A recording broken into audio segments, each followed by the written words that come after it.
Commercial Cooking.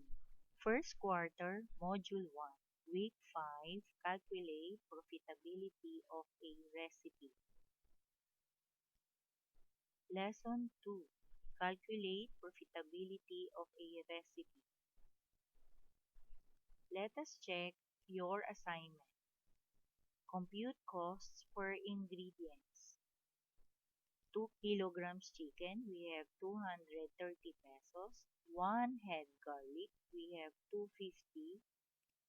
4 tablespoons soy sauce, we have 1 peso and 88 centavos. For our assignment, we have 1 teaspoon ground black pepper, 1/2 cup vinegar, and 2 tablespoons cooking oil. Our answers are 1 teaspoon ground black pepper, we have 2 pesos. 1/2 cup vinegar, we have 3 pesos. 2 tablespoon cooking oil is 2 pesos and 50 centavos.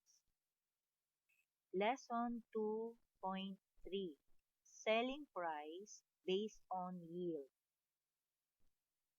Selling price based on yield. Selling price is the food price at which a food or service is sold by the seller to the buyer or diner.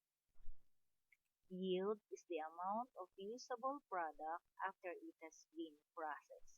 It is also the number of servings, portions, or pieces. Let us review the steps in food costing.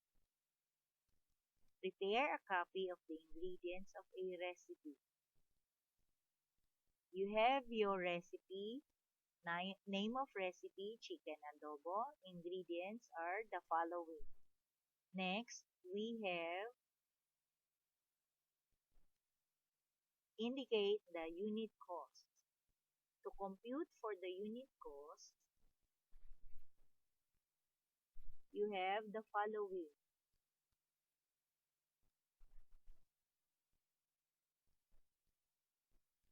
3. Compute cost per ingredients. Based on our tabulation, our third label is the total costs.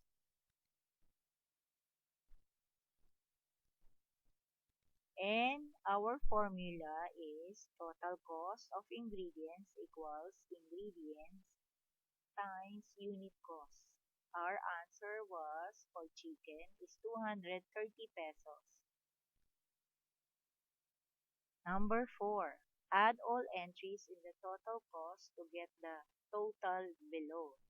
For the total cost, we have 230, 250, 1 peso 88 centavos, 2 pesos, 3 pesos, 2 pesos and 50 centavos, and our total is 241 and 88 centavos.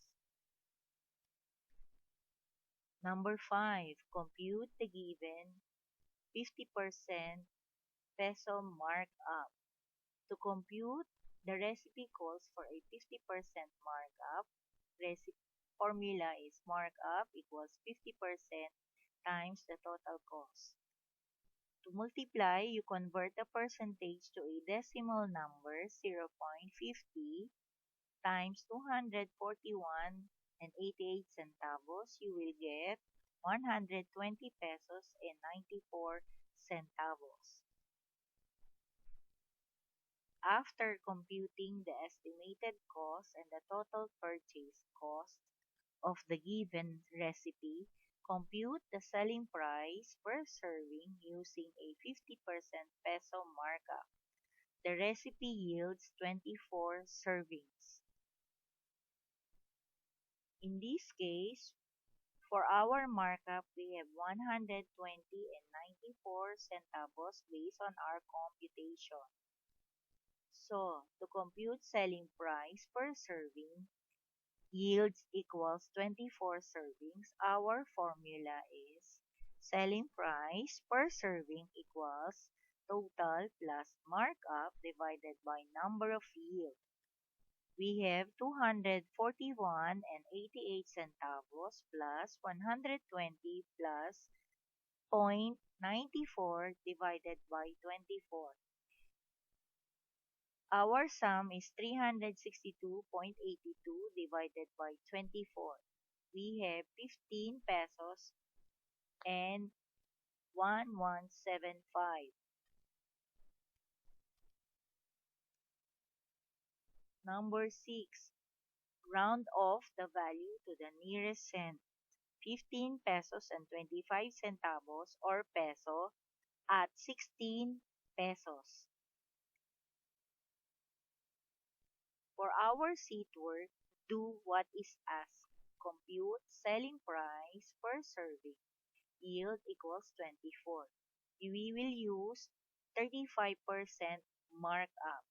We already have a total cost of 240 pesos and 88 centavos. Compute for the markup of 35%.